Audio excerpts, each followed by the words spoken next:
क्या हाल है भाई आप लोगों के? बढ़िया, फर्स्ट क्लास, शानदार, जानदार, एकदम झकास। हाँ जी। यूपी पुलिस कांस्टेबल का रिजल्ट आ चुका है। जिन जिन बच्चों ने यूपी पुलिस कांस्टेबल का एग्जाम दिया था वो सारे बच्चे अपना रिजल्ट देख सकते हैं।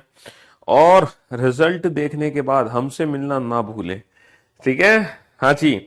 तो भैया, यूपी पुलिस कांस्टेबल का रिजल्ट आ चुका है और बच्चे सेलेक्ट हो चुके हैं।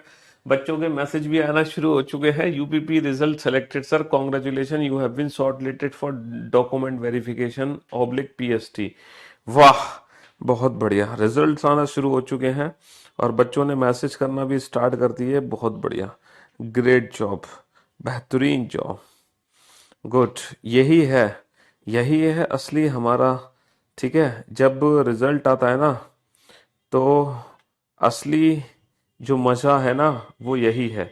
हम जो आपको पूरे साल भर पढ़ाते रहते हैं, ठीक है, उस साल भर को पढ़ाने के बाद जब बच्चे रिजल्ट आने के बाद बोलते हैं सर मैं सेलेक्ट हो गया, थैंक यू सो मच, वो है असली हमारा रिजल्ट। हाँ। हाँ जी। Good afternoon, good afternoon, good afternoon, a very good afternoon to all.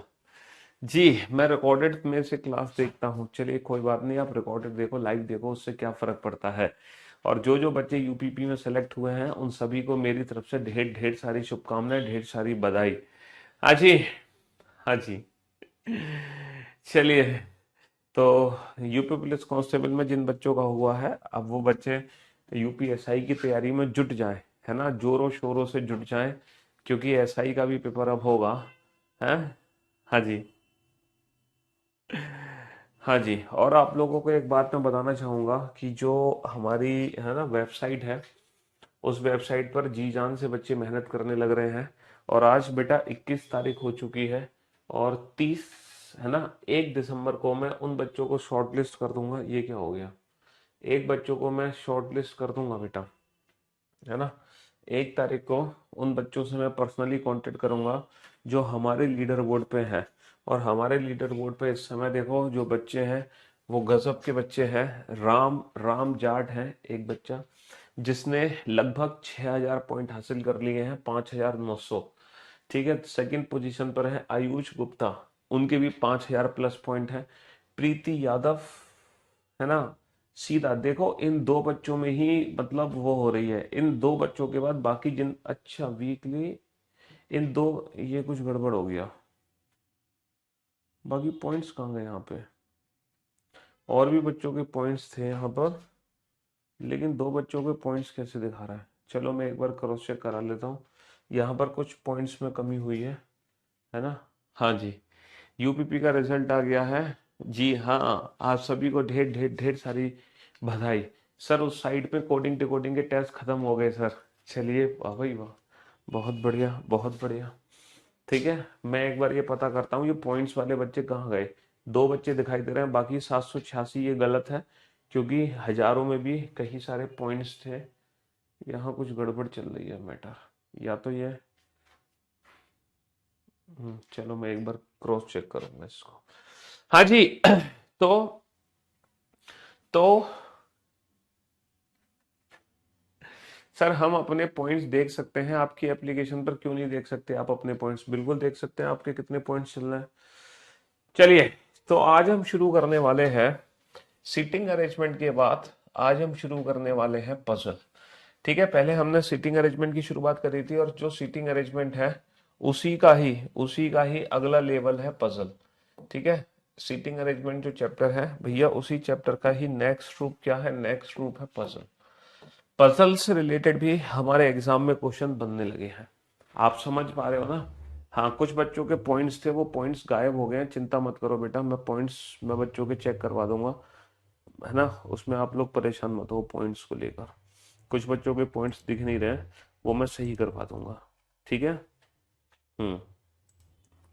तो मेरे दोस्तों, मेरे भाइयों, मेरे जिगर के टुकड़ों, जैसे सबसे पहले हमने सीटिंग अरेंजमेंट की बेसिक क्लास देखी थी, वैसे ही ये जो क्लास होगी ना, ये पजल की बिल्कुल बेसिक क्लास होगी। ये एकदम जीरो लेवल से क्लास होगी, मतलब ये वो क्लास होगी जिंदगी में अगर आपने कभी भी पजल चैप्टर नहीं पढ़ा, आपको पता ही नहीं है कि पजल के क्वेश्चंस बनाने कैसे हैं। सर एग्जाम में क्वेश्चन किस टाइप से देखने को मिलेंगे, क्वेश्चन हम कैसे सॉल्व करेंगे, सर हमारी स्टार्टिंग क्या होगी, हमारी अप्रोच क्या होगी। जैसे सीटिंग अरेंजमेंट की बेसिक क्लास में मैंने आपको शानदार अप्रोच बताई कि किस प्रकार हम सीटिंग अरेंजमेंट के क्वेश्चंस की शुरुआत कर सकते हैं एग्जाम में, और जो बेसिक टर्म्स होती हैं उन बेसिक टर्म्स के बारे में भी हमने जाना था। और वो जो बेसिक क्लास है वो बहुत ही ज्यादा इंपॉर्टेंट क्लास रही हमारे लिए, और उस क्लास को देखने के बाद अब हम सीटिंग अरेंजमेंट बनाने लगे हैं, है ना। वैसे ही आज की जो क्लास है ये पजल की बिल्कुल बेसिक जीरो लेवल की क्लास है। जिंदगी में आपने पजल नहीं पढ़ा, आपको परेशान होने की जरूरत नहीं है, आप इस क्लास को जरूर देखेंगे और आपको जरूर बेनिफिट मिलेगा एग्जाम में। और मैं आप लोगों को बता दूं, जब से रीजनिंग मेंस में आई है पिछले दो दो सालों से, तब से सीटिंग अरेंजमेंट और पजल के क्वेश्चंस हमारे एग्जाम में आने लगे हैं, है ना। तब से सीटिंग अरेंजमेंट और पजल के क्वेश्चन हमारे एग्जाम में आने लगे हैं। एसएससी के हर एग्जाम में सीटिंग अरेंजमेंट पजल आती है, रेलवे के हर एग्जाम में सीटिंग अरेंजमेंट पजल आती है। आ रही है कि नहीं आ रही? हाँ जी। और जो स्टेट लेवल के एग्जाम हो रहे हैं, पुलिस के पेपर होते हैं, वहां भी पजल आने लगी है।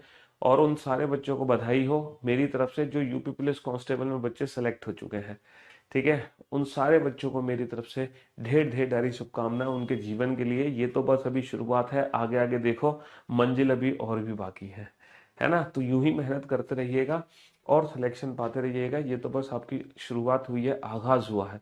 और जिन बच्चों का सिलेक्शन नहीं हुआ उन बच्चों को भी मैं समझा बोलना चाहूंगा कि वो परेशान ना हो। जिंदगी में, है ना, जिंदगी में भी बहुत सारे एग्जाम्स बाकी हैं, बहुत सारे इम्तहान बाकी हैं। किसी एक एग्जाम में फेल होने से ये डिसाइड नहीं हो जाता कि आप एग्जाम क्वालिफाई नहीं कर सकते, है ना। हो सकता है भगवान ने आपके लिए बहुत कुछ अच्छा सोच रखा हो, समझ रहे हो जी। चलिए साहब, तो मेरे दोस्तों अगर मैं पजल की बात करूं तो हमारी कितने टाइप्स की पजल होती है, पहले तो मैं टाइप्स ऑफ पजल बता देता हूं। कितने टाइप्स की पजल है जो हमारे एग्जाम में पूछी जाती है, टाइप्स ऑफ पजल। ठीक है, कितने टाइप्स की पजल है जो हमारे एग्जाम में पूछी जाती है। सबसे पहली जो टाइप है वो है लिंकिंग पजल। लिंकिंग पजल का मतलब है जहां पर ना इंफॉर्मेशंस को जोड़ दिया जाता है, मतलब एक इंफॉर्मेशन से ही, है ना, एक व्यक्ति से दो तीन इंफॉर्मेशन लिंक होती है। फॉर एन एग्जाम्पल मैं आपसे कहूं कि एक ग्रुप में 7 व्यक्ति हैं, है ना, और उन सातों व्यक्ति को अलग अलग, है ना, अलग अलग फ्रूट पसंद है, किसी को एप्पल, किसी को ऑरेंज, किसी को ग्रेप। और उन सातों व्यक्ति को ना एक डिफरेंट कलर पसंद है, किसी को रेड, किसी को ऑरेंज, किसी को येलो। तो ये जो पजल होती है ना, ये लिंकिंग पजल होती है। कैसी पजल होती है? Linking puzzle. तो इन्फॉर्मेशन हमें एग्जाम में क्या मिलती है कि जिसको रेड कलर पसंद है उसको ऑरेंज पसंद है फ्रूट, जिसको एप्पल पसंद है उसको येलो कलर पसंद है। जो मोहन है, मोहन को ब्लैक कलर नहीं पसंद, लेकिन मोहन को पपाया पसंद है। जो मैंगो को पसंद करता है उसको ग्रीन कलर नहीं पसंद है। तो इस टाइप की जो पजल होती है ना, वो सारी की सारी जाती है लिंकिंग पजल के अंदर। वो सारी की सारी लिंकिंग, जहां इंफॉर्मेशन को जोड़ा जाता है। दूसरी जो टाइप की पजल होती है हमारी लिंकिंग पजल के अलावा, जो पजल होती है वो होती है ग्रुपिंग पजल। ग्रुपिंग में पजल में क्या होता है, यहाँ पे ना ग्रुप्स बनाए जाते हैं। जैसे कि हम कहेंगे हमारे पास 3 कार हैं, ऑडी, मर्सिडीज, बीएमडब्ल्यू। ऑडी में 3 व्यक्ति बैठेंगे कम से कम, मर्सिडीज में 3 बैठेंगे, बीएमडब्ल्यू में 3 बैठेंगे। रोहन सोनाली के साथ बीएमडब्ल्यू में बैठेगा, शिवानी गगन के साथ नहीं बैठेगी, है ना। इस टाइप की जो क्वेश्चंस होते हैं वो ग्रुपिंग पजल, जहां मतलब ग्रुप बना दिए जाते हैं और ग्रुपिंग के अंदर हमें लोगों को डालना होता है। तीसरी जो पजल होती है हमारी वो होती है कंपैरिजन पजल, तुलनात्मक पजल। कंपैरिजन पजल का मतलब है जैसे कि, है ना, 7 व्यक्तियों में, है ना, 7 व्यक्तियों में मोहन सबसे छोटा है, श्याम दूसरे स्थान पर है, राहुल, राहुल कमला से बड़ा है, लेकिन, है ना, लेकिन सौम्या से छोटा है। इस टाइप के जो पजल होते हैं तुलनात्मक पजल, कंपैरिजन, जिसमें हम हाइट का कंपैरिजन कर सकते हैं, जिसमें हम वेट का कंपैरिजन कर सकते हैं, वजन का कंपैरिजन कर सकते हैं, मतलब तुलना कर सकते हैं। ये होती है हमारी कंपैरिजन पजल। चौथी जो पजल होती है वो होती है हमारी फ्लोर पजल। फ्लोर, जब हम पर्सन्स को ना फ्लोर पर बैठाते हैं, जैसे 5 मंजिला इमारत है, चौथी मंजिल पे श्याम रहता है, श्याम से नीचे गगन रहता है, गगन से ऊपर पुष्पा रहती है, पुष्पा के, इस टाइप के जो क्वेश्चंस रहते हैं, है ना। आलोक सम संख्या वाली मंजिल पे रहता है, और आकांक्षा विषम संख्या वाली मंजिल पे नहीं रहती है। इस टाइप के जो क्वेश्चंस होते हैं वो फ्लोर पजल में हमारे चले जाते हैं। और एक बनती है हमारी बॉक्स पजल, ठीक है, जहां पर ये होता है कि कुछ बॉक्सेस दिए होते हैं, A B C D E F. ये 6 बॉक्सेस मान लो आपको दिए हैं, तो हमें बोला जाएगा बी बॉक्स डी के ऊपर है लेकिन ए के नीचे है, जो है ना, है ना, सी सबसे ऊपर नहीं हो सकता। इस टाइप की जो क्वेश्चंस होते हैं वो बॉक्स पजल के अंदर चले जाते हैं। और लास्ट में होते हैं मिसलेनियस क्वेश्चंस, मिसलेनियस पजल। ठीक है, तो ये हमारी 6 टाइप की पजल है जो हमें पढ़नी होती है। अगर मैं बात करूं बेटा इन पजल्स की, तो अब हमारे एग्जाम्स में ना हर टाइप के पजल के क्वेश्चन आते हैं, हर टाइप के। अगर मैं बात करूं रेलवेज की, तो बेटा ये जो फ्लोर और बॉक्स पजल है ना, ये रेलवे और बैंकिंग एग्जाम में बहुत आती है। हालांकि बैंकिंग एग्जाम में जो ये जो फ्लोर और बॉक्स पजल आती है उसका लेवल बहुत टफ होता है, लेकिन रेलवे के एग्जाम में जो फ्लोर और बॉक्स पजल पूछी जा रही है, ठीक है, वो बहुत इजी पूछी जा रही है, इजी, इजी। ठीक है, रेलवे या बाकी जितने भी एग्जाम्स की अगर मैं बात करूं, उन एग्जाम्स में जो पजल आती है वो बहुत ही इजी पजल आती है, मॉडरेट टू टफ आती है बैंकिंग एग्जाम्स में। बैंकिंग एग्जाम को छोड़कर बाकी हर एग्जाम की अगर हम बात करते हैं, तो हर एग्जाम में पजल यानी कि पहेली बेटा, पजल को हिंदी में क्या कहेंगे, पहेली। बाकी जितने भी एग्जाम्स है, हर एग्जाम में फ्लोर जो पजल है, चाहे कोई भी पजल हो, वो इजी पजल होगी, सिंपल पजल होगी, जब आपको टेक्निक अप्रोच पता चल जाएगी। उसके बाद आप किसी भी पजल को बहुत आसानी से सॉल्व कर सकते हो, बहुत बेहतरीन तरीके से सॉल्व कर सकते हो। देखो पजल को सॉल्व करने की ट्रिक क्या है, चाहे वो लिंकिंग हो, ग्रुपिंग हो, कंपैरिजन हो, फ्लोर हो, बॉक्स हो या मिसलेनियस, कोई भी पजल हो, हमेशा याद रखना पजल को सॉल्व करने की ट्रिक है कॉलम मेथड। हम किसी भी पजल को ना कॉलम मेथड से सॉल्व करते हैं। अब आप कहोगे सर ये कॉलम मेथड क्या है? भैया कॉलम मेथड है कि किसी भी पजल के अंदर हम क्या बनाते हैं, कॉलम बनाते हैं। किसी भी पजल के अंदर हम क्या बनाते हैं, कॉलम बनाते हैं। जैसे मान लो लिंकिंग पजल है, तो लिंकिंग पजल में आप पता है क्या क्या होता है, लिंकिंग पजल में पर्सन का नाम दे सकते हैं, लिंकिंग पजल में डेट भी दे सकते हैं, लिंकिंग पजल में डेज भी दे सकते हैं, लिंकिंग पजल में डेज भी दे सकते हैं, लिंकिंग पजल में मंथ्स के नाम भी दे सकते हैं, है ना, लिंकिंग पजल में मंथ्स के नाम भी दे सकते हैं, लिंकिंग पजल में डेट भी दे सकते हैं। जैसे 10 तारीख से 15 तारीख तक, जैसे 5 महीने हैं, जनवरी फरवरी मार्च अप्रैल मई, इस टाइप से। जैसे डेज हैं फ्रॉम मंडे टू संडे, और पर्सन के नाम। तो हमें क्या करना होता है, लिंकिंग पजल में जो हम कॉलम बनाते हैं, मान लो ये सारी ही चीजें अगर एक क्वेश्चन के अंदर दी गई हैं, तो लिंकिंग पजल में जब हम कॉलम बनाते हैं, हमेशा याद रखना, अगर डेज मंथ्स या डेट दिया है तो हमेशा जो कॉलम बनेगा वो इन्हीं तीनों का बनेगा, कभी भी पर्सन के नाम का कॉलम नहीं बनेगा। अगर हमारे क्वेश्चन में डेट, डेज या मंथ दिए हुए हैं, तो जो हम कॉलम बनाते हैं, हमेशा याद रखना डेज मंथ्स, है ना, जो हम कॉलम बनाएंगे, जो हम कॉलम बनाएंगे वो डेज मंथ्स, डेज मंथ्स और सॉरी इससे पहले आएगा डेट। ठीक है, डेट डेज मंथ्स का कॉलम बनाएंगे, हमेशा याद रखना। अगर डेज डेट मंथ एग्जाम में नहीं दिया हुआ तब जाके हम पर्सन के नाम का कॉलम बनाते हैं, तब जाके हम पर्सन के नाम का कॉलम बनाते हैं। अच्छा सर, कॉलम बनाने के बाद करना क्या है, वो भी मैं बताऊंगा, पहले आप सुन लो कॉलम किस किस चीज का बनता है।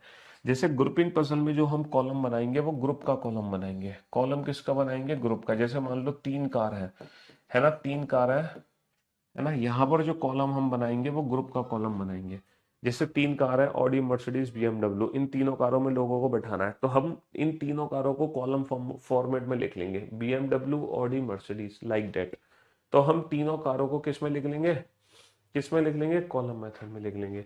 कंपैरिजन पजल में हम ना 1 2 3 4 5 6 करके कॉलम बना लेते हैं, जो सबसे ऊपर वो सबसे लंबा, जो सबसे नीचे वो सबसे छोटा, या फिर सबसे ऊपर सबसे भारी, सबसे नीचे सबसे हल्का।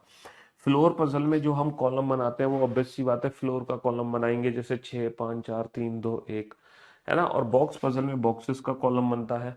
ठीक है, तो कोई भी क्वेश्चन हो पजल का, वो हमेशा याद रखना कॉलम मेथड से ही सॉल्व होता है।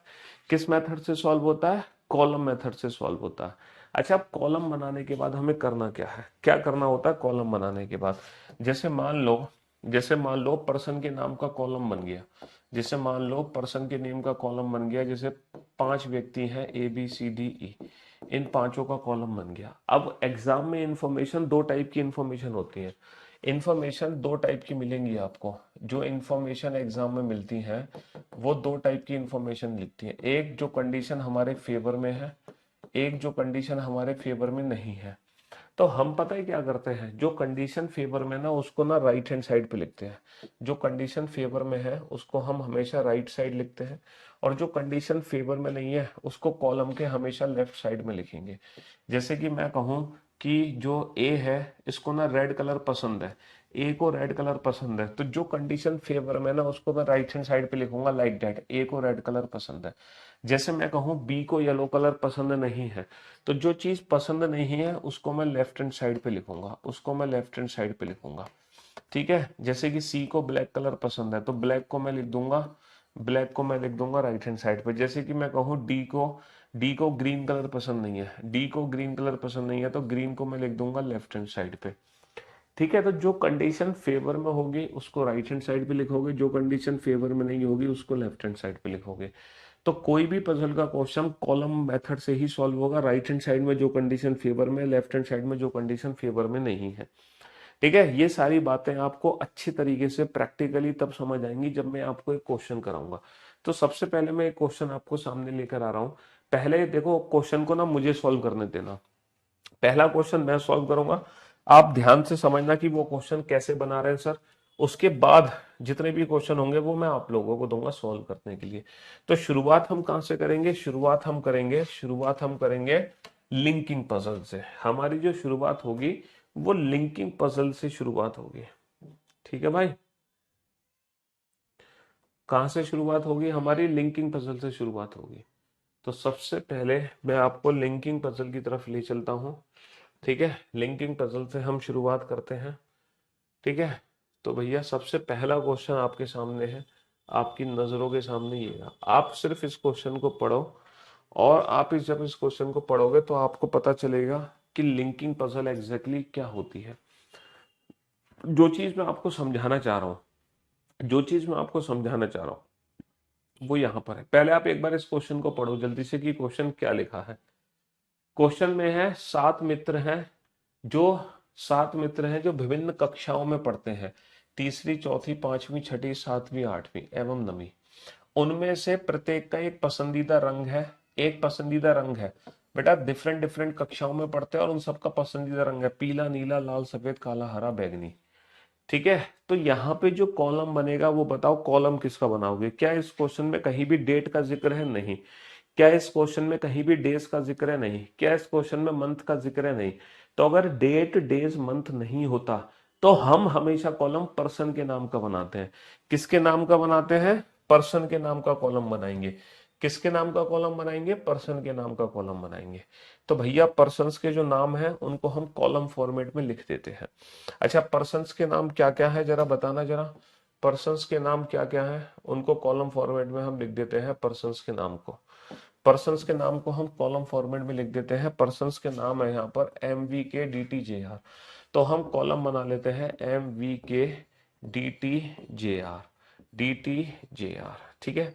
अच्छा, जब हम क्वेश्चन सॉल्व कर रहे होंगे तो कुछ हमारे पास ऐसे पॉइंट्स होंगे जो हिंट्स होंगी। हिंट्स, हिंट्स पता है क्या होती है, हिंट्स वो होती है वो पॉइंट जिसको हम डायरेक्टली यूज ना कर सके, वो पॉइंट जिसको हम डायरेक्ट यूज ना कर सके उसको हम अलग से लिखते जाएंगे। वो हिंट्स जो होंगी ना वो बाद में यहाँ पर अप्लाई हो जाएंगी। चलिए साहब, ठीक है, तो हम क्वेश्चन पढ़ना शुरू करते हैं। सबसे पहला पॉइंट क्या है, सबसे पहला पॉइंट पढ़ो। सबसे पहला पॉइंट क्या है, सबसे पहला पॉइंट पढ़ो। सबसे पहला पॉइंट क्या है, सबसे पहला पॉइंट है जे को लाल रंग पसंद है ना। सबसे पहला पॉइंट है जे लाइक्स रेड कलर, जे को लाल रंग पसंद है। अच्छा, जे को रेड कलर पसंद है, तो ये जो रेड कलर है इसको मैं राइट हैंड साइड पे लिखूं या लेफ्ट हैंड साइड पे लिखूं, ये बताओ। सर ये जो कंडीशन फेवर में है, जो कंडीशन फेवर में है उसको ना राइट हैंड साइड पे लिखो। भैया जे को लाल रंग पसंद है तो जे लाइक्स रेड कलर, बहुत बढ़िया। और और और पांचवी कक्षा में पढ़ता है and studies in class fifth, और जो जे है वो पांचवी कक्षा में पढ़ता है। तो ये कंडीशन फेवर में है, तो जो फेवर में कंडीशन है उसको हम राइट हैंड साइड पे लिखेंगे, जे पांचवी कक्षा में पढ़ता है। बहुत बढ़िया, तो पहला पॉइंट बेटा कंप्लीट हो गया। किसी को कोई परेशानी, कोई परेशानी नहीं। अब हम दूसरा पॉइंट पढ़ेंगे। दूसरा पॉइंट क्या है, आर को बैगनी रंग पसंद है और तीसरी कक्षा में पढ़ता है। R likes violet and studies in class third. देखो आर को वॉलेट कलर पसंद है, आर लाइक्स वॉयलेट, तो वॉयलेट को मैं कहां लिखूंगा बेटा, राइट हैंड साइड पे लिखूंगा। अच्छा एक चीज याद रखना, पहले तुमने कलर लिखा है तो हमेशा यहां पर पहले कलर लिखो।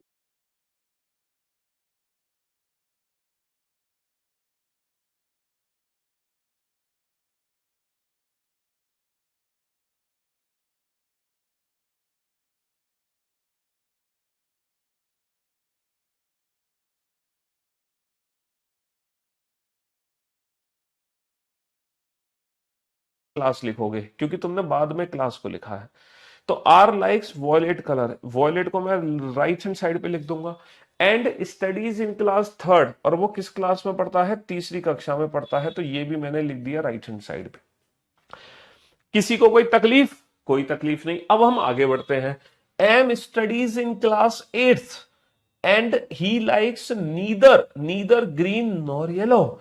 भैया एम जो है एम आठवीं कक्षा में पढ़ता है, एम आठवीं कक्षा में तो पढ़ता है, लेकिन उसको ना तो हरा रंग पसंद है ना ही पीला। अब बताओ अगर एम आठवीं कक्षा में पढ़ता है तो ये कंडीशन फेवर में है कि नहीं है? सर बिल्कुल फेवर में है, एम आठवीं कक्षा में पढ़ता है, जो फेवर में उसको राइट हैंड साइड पे लिखो। लेकिन याद रखना यहां पे आठवीं क्लास मत लिख देना, क्यों? क्योंकि पहले हम लिख रहे हैं कलर, तो कलर के लिए जगह छोड़ दो, कलर के लिए जगह छोड़ दो, उसके बाद लिख लो ये आठ, एम आठवीं कक्षा में पढ़ता है। But he like neither green nor, he likes neither green nor yellow. He, हाँ क्लास को पहले भी लिख सकते हो, उससे कोई फर्क नहीं पड़ता। But he likes neither green nor yellow, लेकिन इसको ग्रीन येलो पसंद नहीं है, तो जो चीज फेवर में नहीं है उसको कहां लिखूंगा मैं, लेफ्ट हैंड साइड पे लिखूंगा कि भैया एम को ना तो ग्रीन कलर पसंद है ना ही येलो कलर पसंद है, तो जो कंडीशन फेवर में नहीं है वो लेफ्ट हैंड साइड। के को सफेद रंग पसंद है ना, के लाइक्स व्हाइट कलर, के लाइक्स व्हाइट कलर, तो व्हाइट कलर को मैं कहां लिखूंगा, व्हाइट कलर को मैं राइट हैंड साइड पे लिखूंगा। के likes white colour and and and and neither and he studies neither in class seventh nor in class fourth, है ना तो सातवीं और ना ही चौथी कक्षा में पढ़ता है। ना तो ये सातवीं कक्षा में पढ़ता है ना चौथी, तो बेटा सात और चार को मैं राइट हैंड साइड पे तो लिखूंगा नहीं, तो सात और चार को मैं लिखूंगा लेफ्ट हैंड साइड में। जो कंडीशन फेवर में नहीं है उसको हम लेफ्ट हैंड साइड पे लिख देंगे, ठीक है। D studies in class six and likes black colour, भैया जो डी है वो छठी कक्षा में पढ़ता है और उसको काला रंग पसंद है। डी छठी कक्षा में पढ़ता है, काला रंग पसंद करता है, तो ये दोनों ही कंडीशन हमारी फेवर में है। डी छठी कक्षा में पढ़ता है और काला रंग पसंद करता है, तो पहले काला रंग लिखेंगे, बाद में हम लिखेंगे छठी कक्षा। बहुत बढ़िया, ठीक है। T doesn't studies in class fourth, T जो है चौथी कक्षा में नहीं पढ़ता, तो जो कंडीशन फेवर में नहीं है उसको मैं लेफ्ट हैंड साइड पे लिख दूंगा। बहुत बढ़िया। वी को हरा रंग पसंद नहीं है, V doesn't like green colour. अच्छा वी को हरा रंग पसंद नहीं है तो हरे रंग को मैं लिख दूंगा लेफ्ट हैंड साइड पे। और बेटा मेरा क्वेश्चन हो चुका है कंप्लीट, क्वेश्चन कंप्लीट हो गया। अच्छा मैंने क्या किया सर, हमने कुछ नहीं किया, हमने इस पजल के क्वेश्चन को बस एक बार पढ़ा है और इस दी गई जानकारी को हमने कॉलम मेथड में कन्वर्ट कर दिया है। हमने दी गई, भैया इस क्वेश्चन में क्या जानकारी दी गई है, मैं दोबारा से रिपीट कर देता हूं। इस क्वेश्चन में जो जानकारी दी गई है वो ये दी गई है, एम आठवीं कक्षा में पढ़ता है लेकिन उसको ग्रीन और येलो कलर पसंद नहीं है, वी को ग्रीन कलर पसंद नहीं है, के को व्हाइट कलर पसंद है लेकिन वो सातवीं और चौथी कक्षा में, वेरी गुड, नहीं पढ़ता है। डी को ब्लैक कलर पसंद है और वो छठी कक्षा में पढ़ता है। टी चौथी कक्षा में नहीं पढ़ता है। जे को रेड कलर पसंद है और वो पांचवी कक्षा में पढ़ता है। आर को वॉयलेट रंग पसंद है और वो तीसरी कक्षा में पढ़ता है। यानी कि इस कॉलम मेथड से आप दोबारा से पूरा क्वेश्चन लिख सकते हो, लिख सकते हो कि नहीं लिख सकते? आप दोबारा से पूरा क्वेश्चन लिख सकते हो। तो हमने कुछ नहीं किया, हमने इस दी गई जानकारी को कॉलम मेथड में कन्वर्ट कर दिया और मैं आपको बता दूं कि क्वेश्चन हमारा सॉल्व हो गया। अरे भैया क्वेश्चन सॉल्व हो चुका है, हो गया क्वेश्चन सॉल्व।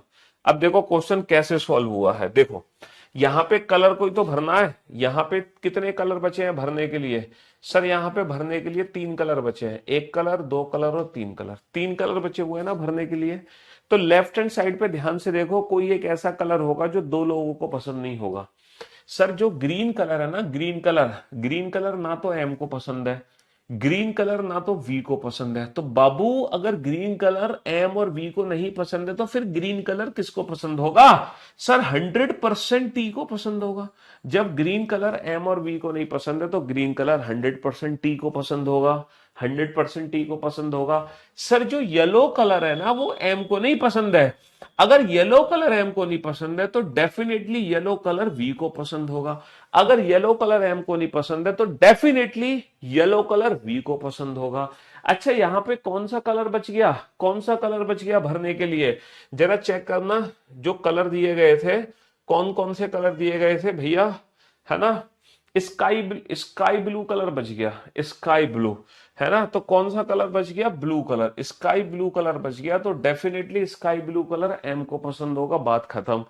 कलर फिल हो गए। अब बेटा क्लासेस को फिल कर दो, है ना? कितनी क्लास भरनी है? 3 क्लास भरनी है। लेफ्ट हैंड साइड पे देखो, कोई एक ऐसी क्लास होगी जो 2 लोगों को पसंद नहीं होगी। सर चौथी कक्षा में के नहीं पढ़ सकता, चौथी कक्षा में टी नहीं पढ़ सकता। तो चौथी कक्षा में अगर के और टी नहीं पढ़ सकते तो 100% चौथी कक्षा में किसको पढ़ाना पड़ेगा? 100% चौथी कक्षा में वी को पढ़ाना पड़ेगा, 100% चौथी कक्षा में वी को पढ़ाना पड़ेगा। सर 7वीं कक्षा में के नहीं पढ़ता तो 7वीं कक्षा में कौन पढ़ेगा? 7वीं कक्षा में टी पढ़ेगा। कक्षा कौन सी बच गई? 9th क्लास बच गई। क्वेश्चन हमारा सॉल्व हो गया। अब आपको पता चल गया है कि कौन व्यक्ति को कौन रंग पसंद है, कौन व्यक्ति किस कक्षा में पढ़ता है। Question complete. तो ये है कॉलम मेथड का जादू। तो जब हम किसी भी पजल की इंफॉर्मेशन को कॉलम इंफॉर्मेशन में कन्वर्ट कर लेते हैं तो पजल का क्वेश्चन खुद पर खुद सॉल्व हो जाता है, हमें कोई एक्स्ट्रा एफर्ट नहीं लगाने पड़ते। अच्छा ये जो क्वेश्चन था ये बिल्कुल बेसिक क्वेश्चन था। पता बेसिक क्वेश्चन इसलिए था ये क्योंकि इस क्वेश्चन में हिंट्स नहीं दी गई।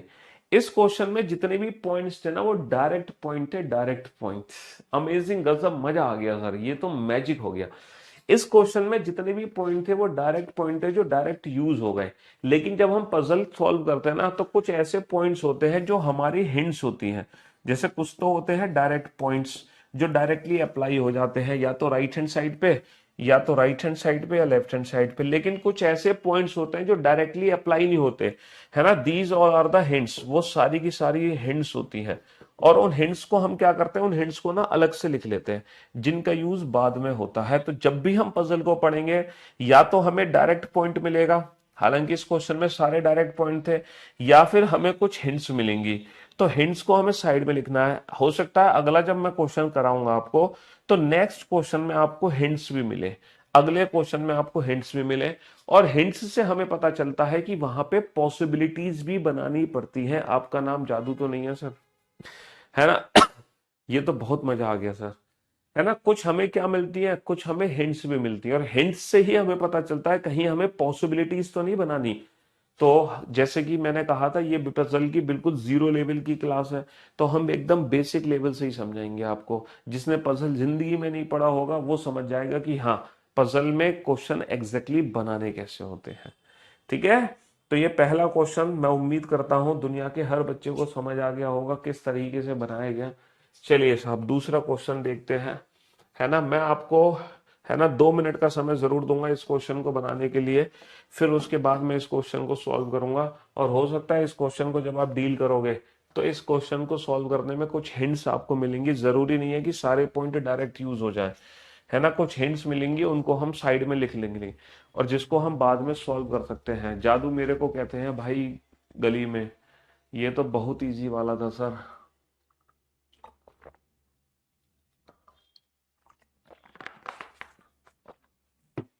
सर मैं समझ गया हूं, हमने कभी नहीं पढ़ा था पजल। बनाओ बेटा। इस क्वेश्चन को सॉल्व करने के लिए आपके पास, है ना, 2 मिनट का समय है।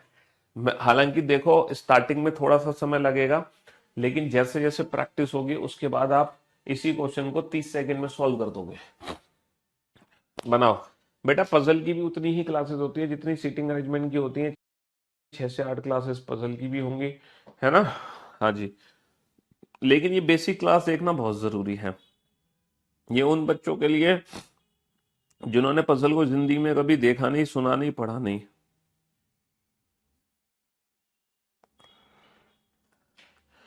2 मिनट का समय है, थोड़ी सी कोशिश करो, थोड़ी सी आपकी कोशिश होगी, फिर मैं इस क्वेश्चन को सॉल्व करूंगा उसी कॉलम मेथड से। अल्टीमेटली चीज ये है कि कॉलम मेथड एक शानदार ट्रिक है पजल को सॉल्व करने की। दुनिया का कोई भी पजल का क्वेश्चन हो वो कॉलम मेथड से ही सॉल्व किया जाता है। अगर आप कॉलम मेथड समझ गए तो दुनिया के किसी भी पजल को सॉल्व कर डालोगे। कॉलम में राइट हैंड साइड में फेवर वाली कंडीशन, लेफ्ट हैंड साइड में जो कंडीशन फेवर में ना हो वो लिखते हैं।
यस, तो भैया चलिए साहब, बेटा एमसीक्यू में सर क्या दिया होगा एग्जाम में, एमसीक्यू में ये दिया होगा एग्जाम में, एमसीक्यू में ये दिया होगा एग्जाम में, हमसे ये पूछा जाएगा एग्जाम में, हमसे ये पूछा जाएगा, हमसे ये पूछा जाएगा के किस कक्षा में पढ़ता है, तो तुम कहोगे 9वीं कक्षा में। टी को कौन सा कलर पसंद है, तुम कहोगे हरा रंग पसंद है। तुमसे पूछा जाएगा जो जो चौथी कक्षा में पढ़ता है उसको कौन सा कलर पसंद है, तो उसको येलो कलर पसंद है। इस टाइप के प्रश्न हमसे पूछे जाएंगे एग्जाम में, इस टाइप के प्रश्न हमसे एग्जाम में पूछे जाएंगे। तो सबसे पहले तो तुम मुझे बता दो इस क्वेश्चन को सॉल्व करने के लिए जो हम कॉलम बनाएंगे, सर वो डेट का कॉलम बनाएंगे, डेज का कॉलम बनाएंगे, मंथ का बनाएंगे या पर्सन के नाम का। सर इस क्वेश्चन में डेट डेज मंथ कुछ नहीं है, तो जो कॉलम बनेगा सर डेफिनेटली पर्सन के नेम का कॉलम बनेगा। कॉलम किसका बनेगा, पर्सन के नेम का कॉलम बनेगा, क्योंकि इस क्वेश्चन में डेट डेज मंथ कुछ नहीं दिया। तो पर्सन के नाम का कॉलम बनाएंगे, दीपक, वरुण, अनित, नीलेश, राजेश एंड सिद्धार्थ।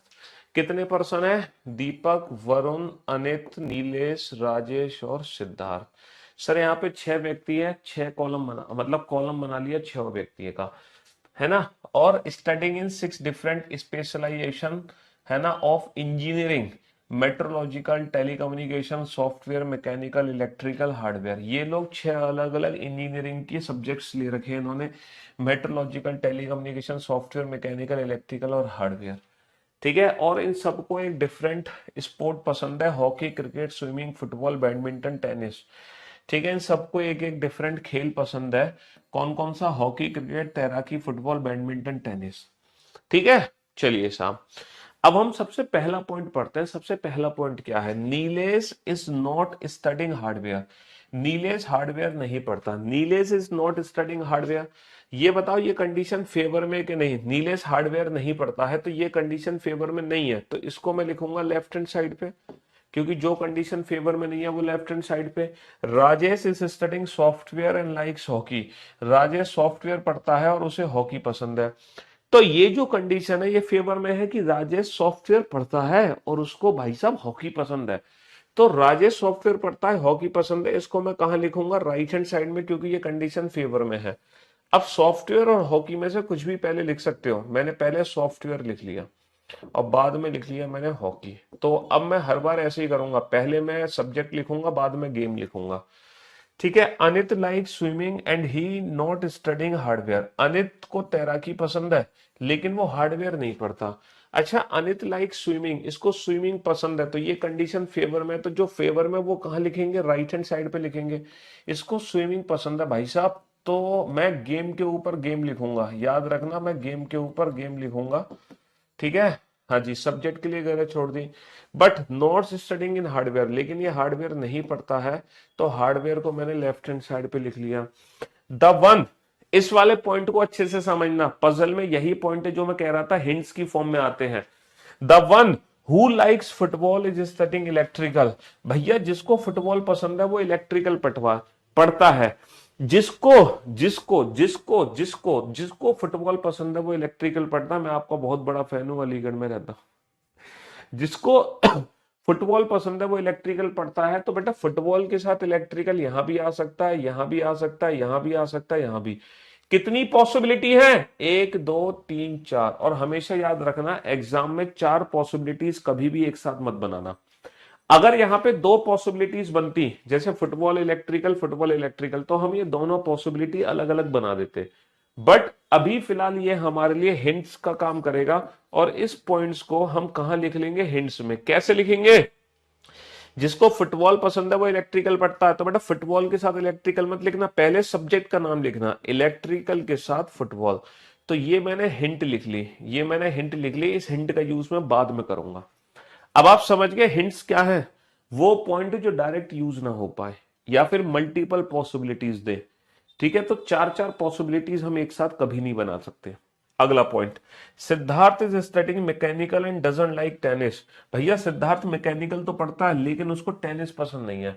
सिद्धार्थ मैकेनिकल पढ़ता है, सिद्धार्थ मैकेनिकल पढ़ता है, जो कंडीशन फेवर में उसको राइट हैंड साइड में, लेकिन इसको टेनिस पसंद नहीं है, तो बेटा टेनिस को मैं लिख लूंगा लेफ्ट हैंड साइड में, टेनिस को मैं लिख लूंगा लेफ्ट हैंड साइड में, है ना। टेनिस को मैं लिख लूंगा लेफ्ट हैंड साइड में। The one who likes badminton is studying electro telecommunication, शायद ये है टेलीकम्युनिकेशन है।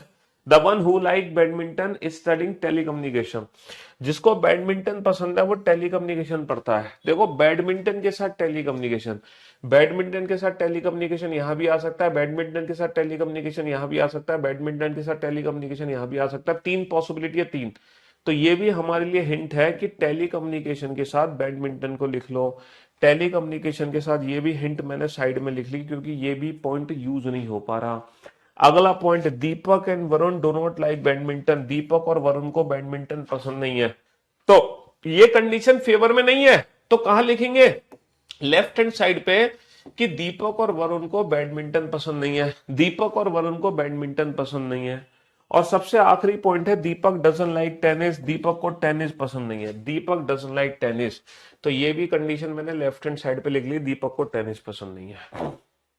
तो ये जो कॉलम मेथड में मैंने इंफॉर्मेशन कन्वर्ट करी है, इस कॉलम मेथड से बेटा दोबारा से आप बताओ कि ये जो इंफॉर्मेशन है, ये इंफॉर्मेशन क्या है।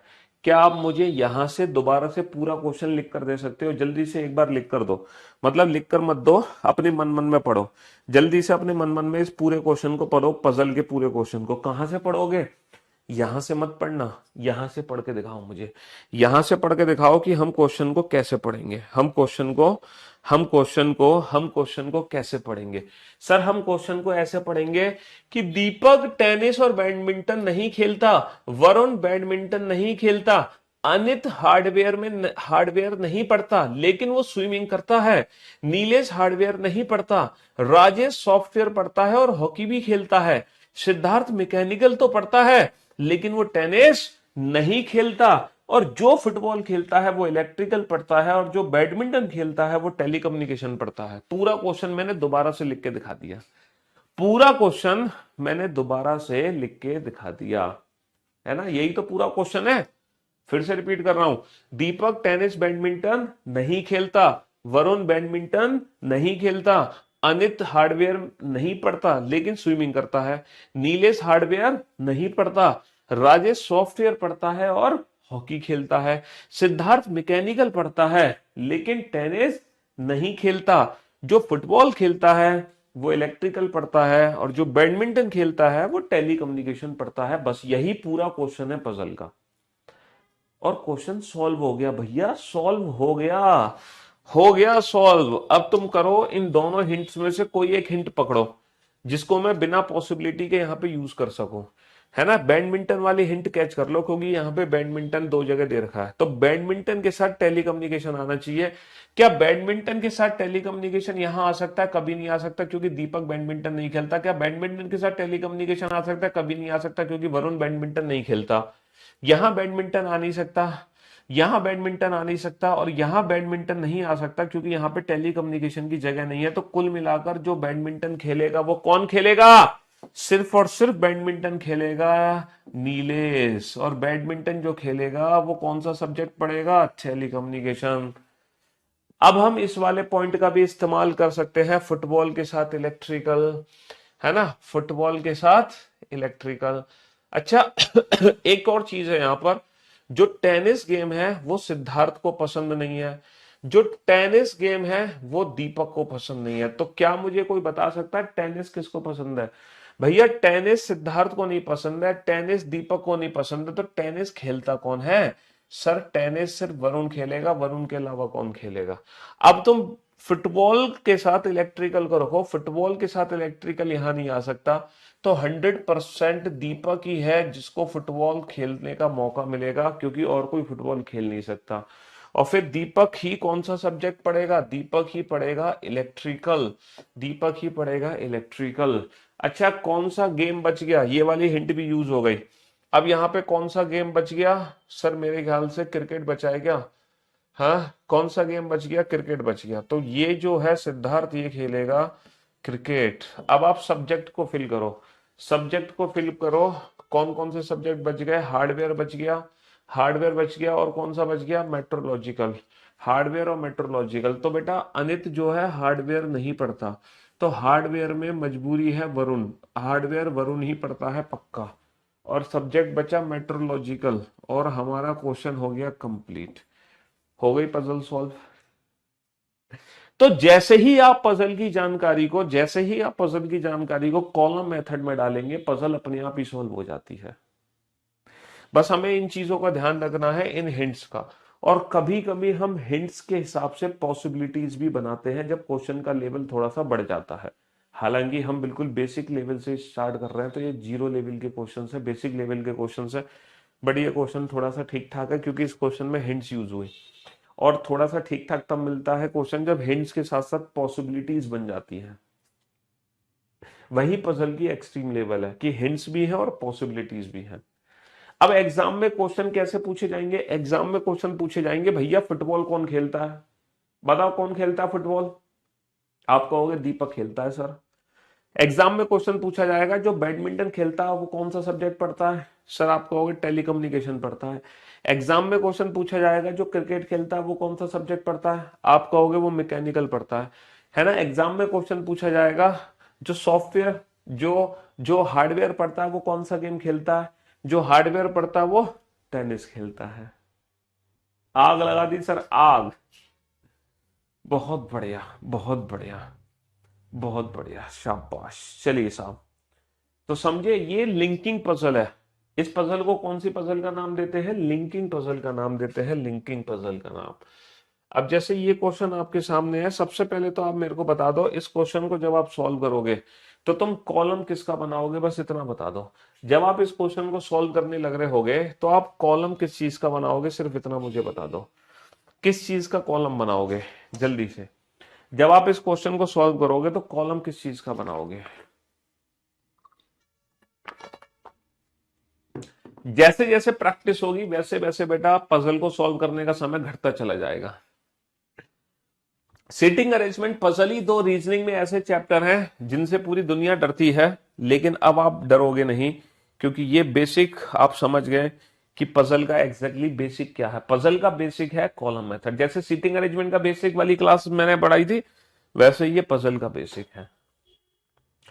बहुत बढ़िया, जल्दी से बताओ कॉलम किसका बनाओगे? भैया पर्सन के नेम का कॉलम नहीं बनेगा, कॉलम बनेगा डेज का, क्योंकि यहां पे डेज दिए हुए हैं फ्रॉम मंडे टू संडे। तो बेटा तुम मंडे टू संडे का कॉलम बना लो, है ना, मंडे टू संडे का कॉलम बना लो। अगर तुम पर्सन के नेम का कॉलम बनाओगे तो क्वेश्चन तो सॉल्व हो जाएगा, लेकिन टाइम वेस्ट होने के बाद। तो अगर आप इस क्वेश्चन को जल्दी सॉल्व करना चाहते हो तो कॉलम बना लो डेज का। किसका कॉलम बना लो? डेज का कॉलम बना लो। करो कोशिश करो फटाफट से।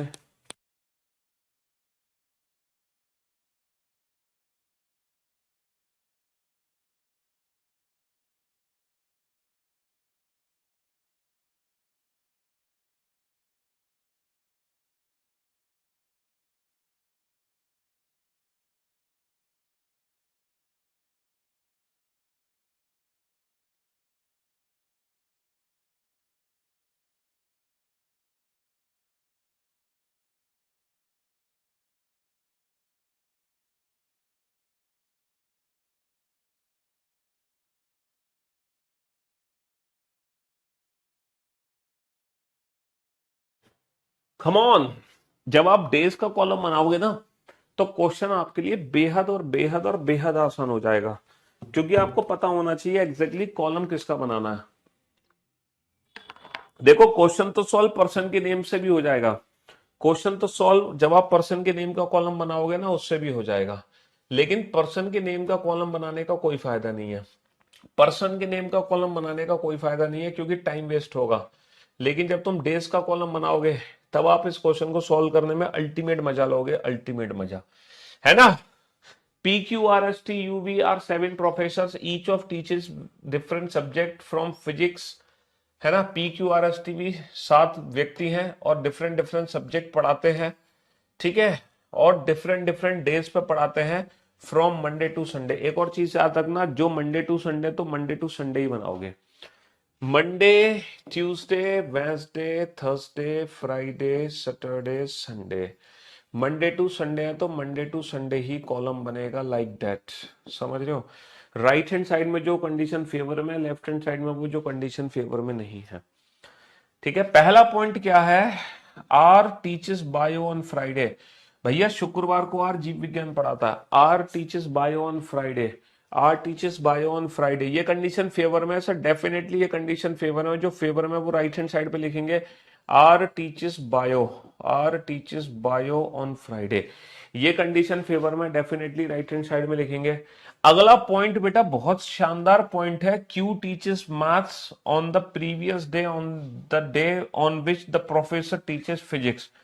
बेटा क्यू, क्यू मैथ्स पढ़ाता है, कब पढ़ाता है क्यू मैथ्स, फिजिक्स से ठीक एक दिन पहले, जिस दिन भौतिक विज्ञान पढ़ाई जाती है उसके पूर्व दिवस पे क्यू गणित पढ़ाता है।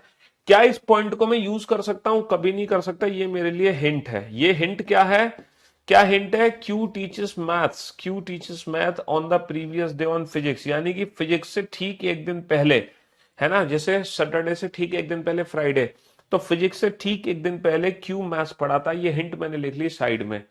We teaches on Sunday but doesn't teach chemistry nor English, V रविवार को पढ़ाता है किंतु रसायन विज्ञान और अंग्रेजी नहीं पढ़ाता। V teaches on Sunday, Sunday को कौन पढ़ाता है, वी, लेकिन डजंट टीच केमिस्ट्री और इंग्लिश, तो बेटा केमिस्ट्री और इंग्लिश को मैं कहा लिख लूंगा, लेफ्ट हैंड साइड पे, जो कंडीशन फेवर में नहीं है वो लेफ्ट हैंड साइड पे। S teaches eco on the previous day on which you teaches, है ना, एस टीचेस, यू जिस दिन पढ़ाता है उसके ठीक एक दिन पहले एस इकोनॉमिक्स पढ़ाता है, एस इकोनॉमिक्स पढ़ाता है, एस, ये क्या, ये हिंट, क्या ये डायरेक्ट पॉइंट है मेरे लिए, नहीं सर डायरेक्ट पॉइंट नहीं है, ये हिंट है। क्या हिंट है, S teaches eco, S teaches eco on the previous day when you teach, तो यू से ठीक एक दिन पहले कौन पढ़ाता है, एस, क्या पढ़ाता है, इको। तो बेटा ये वाला पॉइंट मेरे लिए हिंट थी, ये वाला पॉइंट मेरे लिए हिंट थी, ये मैंने साइड में लिख ली। P teaches geography on Tuesday, P, P मंगलवार को पी भूगोल पढ़ाता है, P teaches geography on Tuesday, Tuesday को पी पढ़ाता है, क्या पढ़ाता है, geography, P teaches geography on Tuesday, ये दोनों मेरे लिए फेवर में थे तो मैंने राइट हैंड साइड पे लिख दिए। T doesn't teach English, T अंग्रेजी नहीं पढ़ाता, तो बेटा टी अंग्रेजी नहीं पढ़ाता, तो ये भी हिंट है मेरी, साइड में लिख देता हूं मैं, टी डजंट टीच इंग्लिश, क्योंकि ये वाला पॉइंट मैं यूज नहीं कर सकता। क्या इस कॉलम मेथड से, क्या इस कॉलम मेथड से तुम दोबारा से क्वेश्चन लिख सकते हो, क्या इस कॉलम मेथड से तुम दोबारा क्वेश्चन लिख सकते हो, बिल्कुल लिख सकते हैं, बिल्कुल लिख सकते हैं। कैसे, सर पी ज्योग्राफी पढ़ाता है मंगलवार को, पहला पॉइंट, आर बायोलॉजी पढ़ाता है शुक्रवार को, दूसरा पॉइंट, एस, नहीं जो वी है वो संडे को पढ़ाता है लेकिन वो केमिस्ट्री और अंग्रेजी नहीं पढ़ाता, तीसरा पॉइंट, क्यू मैथ्स पढ़ाता है फिजिक्स से ठीक एक दिन पहले, चौथा पॉइंट, एस इकोनॉमिक्स पढ़ाता है यू से ठीक एक दिन पहले, पांचवा पॉइंट, और टी अंग्रेजी नहीं पढ़ाता, छठा पॉइंट। तो ये जो पजल है ये 6 पॉइंट से मिलकर बनी है, यहां पर आपको 6 कथन दिए गए हैं, 6 कथन आप कॉलम से कंपेयर कर सकते हो। चलिए साहब, अब इन दिए गई 3 हिंट में से कौन सी हिंट मैं पकड़ूं ताकि मुझे पॉसिबिलिटी बनाने की जरूरत ना पड़े। अगर मजबूरी है मेरी पॉसिबिलिटी बनाना तो हो सकता है मैं 2 पॉसिबिलिटी बनाऊंगा, बट फिलहाल आप चेक करो कि बिना पॉसिबिलिटी बनाए कोई ऐसा पॉइंट है जो मेरी बिना पॉसिबिलिटी बनाए यहां पर यूज हो जाए। देखो मैथ्स और फिजिक्स को एक साथ अप्लाई करके देखो। सर अगर मैं मैथ्स और फिजिक्स को एक साथ अप्लाई करता हूं तो सर मैथ्स और फिजिक्स यहां तो नहीं आ सकते, लेकिन सर यहां पर मैथ्स और फिजिक्स एक साथ आ सकते हैं। और सर यहां भी मैथ्स और फिजिक्स एक साथ आ सकते हैं, मैथ्स पढ़ाएगा क्यों? तो मैथ्स और फिजिक्स को एक साथ रखने की दो पॉसिबिलिटी है। अच्छा यहां पे संडे के बाद दोबारा मंडे कंसीडर मत करना। दिन मंडे से शुरू होकर संडे पे खत्म हो जाता है। ये साइक्लिक ऑर्डर नहीं है कि संडे के बाद दोबारा मंडे कंसीडर हो जाए, क्योंकि इस संडे के बाद जो मंडे है वो दूसरा कोई अलग मंडे है। Got it? चलिए साहब, तो ये वाला जो पॉइंट है ये मेरी दो संभावना दे रहा है। अच्छा ये वाली हिंट कैच करना, एस और यू को एक साथ रखना। सर मैं एस और यू को एक साथ पूरी अरेंजमेंट में सिर्फ एक ही जगह रख सकता हूं यहां, इसके अलावा एस और यू कहीं भी एक साथ नहीं आ सकते। तो सबसे पहले मैं इसी पॉइंट का इस्तेमाल करूंगा सबसे पहले। और एस क्या पढ़ाता है? एस पढ़ाता है इकोनॉमिक्स। अब मैं ये वाला पॉइंट यूज करूंगा मैथ्स और फिजिक्स को एक साथ। सर मैथ्स और फिजिक्स एक साथ सिर्फ और सिर्फ अब यहीं आ सकती है, इसके अलावा कहीं नहीं आ सकती। मैथ्स और फिजिक्स एक साथ अब सिर्फ और सिर्फ यहीं आ सकती है। और क्यों पढ़ाता है? मैथ्स। तो मेरी दोनों हिंट यूज हो चुकी है। पर्सन कौन सा बचा? पर्सन बच गया यहाँ पे, पर्सन बच गया टी।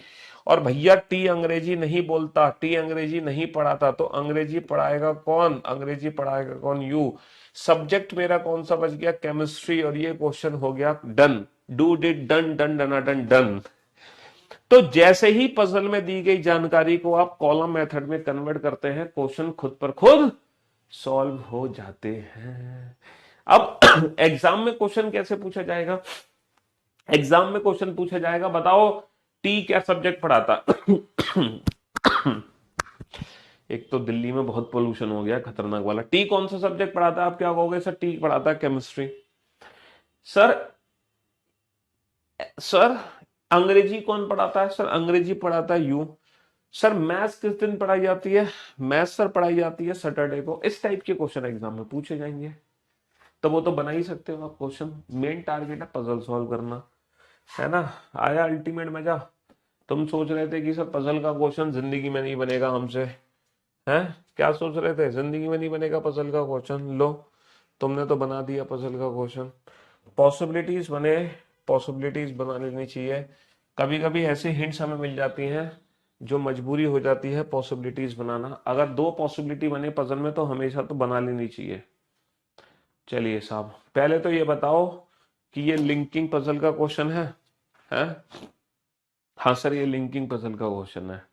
अब ये बताओ कि कॉलम किसका बनाओगे, पर्सन के नेम का या डेज का? सर डेज का कॉलम बनाएंगे, तो फटाफट से डेज का कॉलम बना दो जल्दी से। हम्म। अगर इस क्वेश्चन को तुम पर्सन के नाम से करते ना तो सॉल्व नहीं कर पाते। कर तो देते लेकिन दिमाग खराब हो जाता, है ना? तो इसीलिए अगर डेज डेज दे रखे हैं तो हमेशा डेज और डेज के नाम से कॉलम बनाओ, जल्दी से कॉलम बनाओ, फटाक से कॉलम बनाओ। डेज का कॉलम बनेगा, बिल्कुल सही कहा आपने। और वो भी मंडे टू संडे का कॉलम बनेगा। डेज का कॉलम बनेगा जल्दी से। 2 मिनट का समय है सिर्फ तुम्हारे पास। 2 मिनट का समय है सिर्फ तुम्हारे पास। Come on.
हाँ जी, कंप्लीट। बहुत बढ़िया, शानदार और जानदार। चलिए साहब, तो मेरे दोस्तों, मेरे भाइयों, मेरे जिगर के टुकड़ों, ठीक है, अब आप बोर्ड पे ध्यान देना और ध्यान से सुनने और समझने की कोशिश करना। ठीक है जी। हाँ जी, बोर्ड पे ध्यान से देखना और सुनने और समझने की कोशिश करना। क्वेश्चन क्या है, 7 विषय हैं, है ना, one of the 7 subject, maths, zoology, botany, है ना, chemistry, physics, English, stat is taught 1 day each in a week starting from Monday ending on Sunday, है ना भैया। सोमवार से आरंभ करके रविवार तक ये 7 सब्जेक्ट पढ़ाए जाने हैं। तो हम डेज का कॉलम बनाएंगे, Monday, Tuesday, Wednesday, Thursday, Friday, Saturday, Sunday. हम डेज का कॉलम बनाएंगे। बना लिया सर हमने डेज का कॉलम, ठीक है जी। पहला पॉइंट है, chemistry is taught on Thursday. भैया रसायन शास्त्र गुरुवार को पढ़ाया जाएगा। तो थर्सडे को ये कंडीशन फेवर में है, तो जो फेवर में है वो राइट हैंड साइड पे लिख दो, chemistry is taught on Thursday. English is taught on the day immediately next to the day when zoology is taught. जिस दिन जंतु विज्ञान पढ़ाया जाएगा उसके ठीक अगले दिन अंग्रेजी को पढ़ाना है। अब ये पॉइंट क्या है, ये हिंट में ना, क्योंकि जूलॉजी के ठीक बाद में अंग्रेजी है, ये हिंट है। इस हिंट को साइड में लिख लो, क्योंकि इस पॉइंट को हम अभी यूज नहीं कर सकते। अगर आप यूज करोगे तो काफी सारी पॉसिबिलिटीज बनानी पड़ेंगी। English is taught neither on Tuesday nor on Saturday. भैया अंग्रेजी, अंग्रेजी ना तो मंगलवार को ना ही शनिवार को, मतलब ट्यूसडे को इंग्लिश नहीं पढ़ानी है, तो जो कंडीशन फेवर में नहीं है उसको लेफ्ट हैंड साइड में। शनिवार को अंग्रेजी नहीं पढ़ानी है, जो कंडीशन फेवर में नहीं है उसको लेफ्ट हैंड साइड में। अब जरा इस वाले पॉइंट का इस्तेमाल करके देखो, शायद ये पॉइंट यूज हो जाए। क्या मैं इंग्लिश को मंडे में रख सकता हूं? कभी नहीं रख सकता इंग्लिश को मंडे में, क्योंकि इंग्लिश से ऊपर जूलॉजी को कहां ले जाओगे। इंग्लिश को मैं ट्यूसडे में कभी नहीं रख सकता, क्योंकि मना किया हुआ है। इंग्लिश को वेंसडे में मैं रख सकता हूं, क्योंकि वेंसडे से ऊपर, है ना, जूलॉजी आ जाएगा। इंग्लिश को मैं फ्राइडे में कभी नहीं रख सकता, क्योंकि फिर इंग्लिश से ठीक ऊपर जूलॉजी नहीं आ सकता। इंग्लिश को मैं सैटरडे में नहीं रख सकता, मना किया हुआ है। और अंग्रेजी को मैं संडे में रख सकता हूं, उससे ठीक ऊपर जूलॉजी आ जाएगा। तो अंग्रेजी को रखने की कितनी जगह है? 2 जगह। मैंने क्या कहा, जब 2 जगह हो तो पॉसिबिलिटीज बना लो बिना टाइम वेस्ट किए, तुरंत की तुरंत। Monday, Tuesday, Wednesday, Thursday, Friday, Saturday, Sunday. Thursday को केमिस्ट्री पढ़ाई जा रही है। अब अंग्रेजी की 2 संभावनाएं हैं, अंग्रेजी वेंसडे को भी आ सकती है, और अंग्रेजी भैया, अंग्रेजी संडे को भी आ सकती है। तो बस दोनों पॉसिबिलिटी हमने फटाक से बना ली बिना टाइम वेस्ट किए। बिना टाइम वेस्ट किए दोनों पॉसिबिलिटी फटाक से बना ली। अंग्रेजी से ठीक ऊपर जूलॉजी है, अंग्रेजी से ठीक ऊपर जूलॉजी है, अंग्रेजी से ठीक ऊपर जूलॉजी है। और ये वाली हिंट मेरी साथ की साथ अप्लाई हो गई, ये वाली हिंट मेरी साथ की साथ अप्लाई हो गई। चलिए साहब, अब हम अगले पॉइंट पर चलते हैं। Only one lecture is held between chemistry and botany, है ना, रसायन शास्त्र और वनस्पति विज्ञान के बीच में केवल एक व्याख्यान है। मतलब केमिस्ट्री बॉटनी के बीच में एक का गैप है। अगर मैं पहली संभावना देख रहा हूं तो केमिस्ट्री और बॉटनी के बीच में एक का गैप है, तो बॉटनी को मैं नीचे नहीं रख सकता, तो डेफिनेटली बॉटनी आ जाएगी ट्यूसडे को। केमिस्ट्री बॉटनी के बीच में एक का गैप है, तो बॉटनी को ऊपर नहीं रख सकता, तो बॉटनी आ जाएगी डेफिनेटली सैटरडे को। अभी तक मेरी दोनों ही संभावनाएं बिल्कुल सही हैं। 2 lectures are held between maths and zoology, है ना, गणित और जंतु विज्ञान के बीच में 2 व्याख्यान है। मैथ्स और जूलॉजी के बीच में 2 का गैप है। अगर ये जूलॉजी है तो डेफिनेटली जो मैथ्स है, जूलॉजी और मैथ्स के बीच में 2 का गैप है, तो बेटा मैथ्स हमेशा मतलब मैथ्स वेंसडे को आएगी इसमें। अगर जूलॉजी और मैथ्स के बीच में 2 का गैप है तो मैथ्स आएगी फ्राइडे को, और कोई ऑप्शन बचता ही नहीं है हमारे पास। अभी तक मेरी दोनों की दोनों संभावनाएं बिल्कुल सही हैं, एकदम perfect. State is taught neither on Monday nor on Sunday. भैया स्टेट ना मंडे को ना संडे को। अगर स्टेट मंडे को नहीं है तो डेफिनेटली फ्राइडे को स्टेट है। अगर स्टेट अगर स्टेट मेरी मंडे को नहीं है, अगर स्टेट मंडे को नहीं है तो फ्राइडे को। अगर स्टेट मंडे को नहीं है और संडे को भी नहीं है, तो फिर भैया स्टेट को मैं कहां ले जाऊं? यानी कि ये संभावना मेरी गलत हो गई और ये संभावना मेरी सही हो गई। क्वेश्चन कंप्लीट हो चुका है। कौन सा सब्जेक्ट बच गया? फिजिक्स। और मेरी पजल कंप्लीट हो गई। कौन सा सब्जेक्ट बच गया? फिजिक्स, और मेरी पजल कंप्लीट हो गई। बात खत्म। अब एग्जाम में क्वेश्चन क्या पूछा जाएगा कि फिजिक्स किस दिन पढ़ाई जाती है, तो आप कहोगे मंडे को। स्टैट के तुरंत बाद में क्या पढ़ाया जाता है? आप कहोगे जूलॉजी। मैथ्स से ठीक पहले क्या पढ़ाया जाता है? आप कहोगे बॉटनी। केमिस्ट्री और इंग्लिश के बीच में कितने का गैप है? आप कहोगे 2 का गैप है। तो कहने का मतलब है पजल का कोई भी क्वेश्चन हो, आप उसको कॉलम मेथड में तब्दील करें, और कॉलम मेथड में जैसे ही कन्वर्ट करोगे तुरंत क्वेश्चन सॉल्व हो जाएगा, तुरंत की तुरंत।